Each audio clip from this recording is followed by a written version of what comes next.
মাই grammar tips YouTube চ্যানেলে। আজকের topic হচ্ছে পার্সেল সাবজেক্ট। উদাহরণের মাধ্যমে আমরা দেখব ব্রেড এন্ড বাটার ইজ হবে না আর হবে। আমরা যখন ভার্বের ব্যবহার করি তখন দেখি সাবজেক্টটা সিঙ্গুলার আছে না প্লুরাল আছে। এখানে দেখে মনে হবে যে এখানে আর হবে, কিন্তু আর হবে না, ইজ হবে। কেন?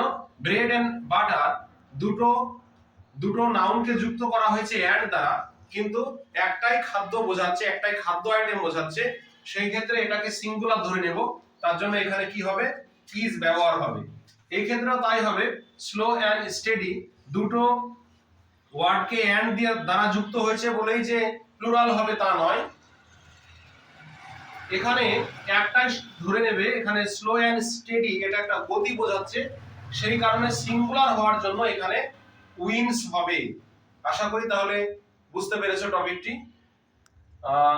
কমেন্ট বক্সে অবশ্যই জানাবে, শেয়ার এবং সাবস্ক্রাইব কমেন্ট করে দেবে। ধন্যবাদ।